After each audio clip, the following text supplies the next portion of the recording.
Chain stitch 5 ఒక 6 వేసుకొని next వచ్చేసి ఇట్లా పెద్ద బీడ్ ఒకటి యాడ్ చేసుకొని దీంట్లో ప్లేసుకొని బీడ్ లాక్స్ వేసి శారీకి ఒక లాక్ తిరిగి థర్డ్ బీడ్ ఇట్లా లాక్స్ వేసుకొని బీడ్ లాక్స్ వేసుకొని శారీకి కరెక్ట్గా లాక్స్ వేసుకొని తిరిగి శారీని డబల్ టైం లాక్స్ వేసుకొని ఆమెకి 1 2 3 4 5 6 శారీ లాక్ కరెక్ట్గా చూసుకొని శారీ లాక్స్ వేయండి. తిరిగి అగైన్ ఇదే తెర ఫుల్ శారీను వేసుకున్నాను.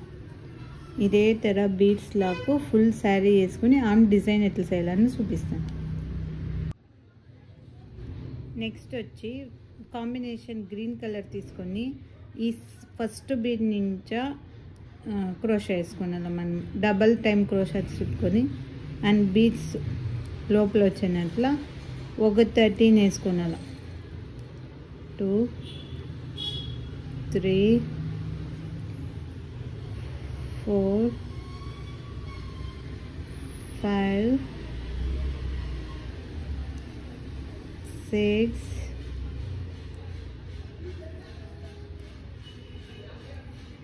7 8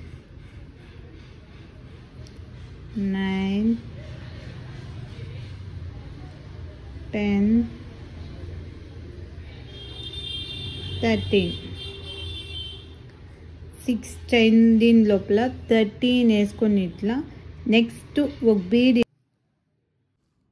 ఇప్పుడు నెక్స్ట్ స్టెప్ వచ్చేసి సేమ్ బ్లూ కలర్ థ్రెడ్ ఎత్తుకొని సింగిల్గా అన్ని దగ్గర సింగిల్ క్రోషా వేసుకొని పోవాలి. కరెక్ట్గా మనము ఎక్కడ సెంటర్ పాయింట్ ఉంటుందో అది చూసుకొని double crochet pen single crochet 1 time ఒక 7 టైం వేసేసి ఒక బీడ్స్ వేసుకున్నాం. మనము 2 3 7 టైం అయింది. ఇప్పుడు సెంటర్ పెట్టుకొని మనము బీడ్స్ వేసుకుంటాం. ఇట్లా స్మాల్ బీడ్స్ వేసుకుంటాం. ఇక్కడ లాస్ట్ గంట అట్లా వేసి ఇక్కడ మనం సింగిల్ క్రోషా వేసి ఉంటాం కదా ఆడేసేసి ఇక్కడ సెంటర్లో మనం ఆల్రెడీ కుచ్చికి మనం ప్లేస్ ఇట్స్ ఉంటాం. అక్కడ 1 2 3 వేస్తే చాలు. ఫస్ట్ మనం 4 వేసి ఉంటాము, ఇప్పుడు 3 వేస్తే చాలు. నెక్స్ట్ అగైన్ సేమ్ ఇట్లా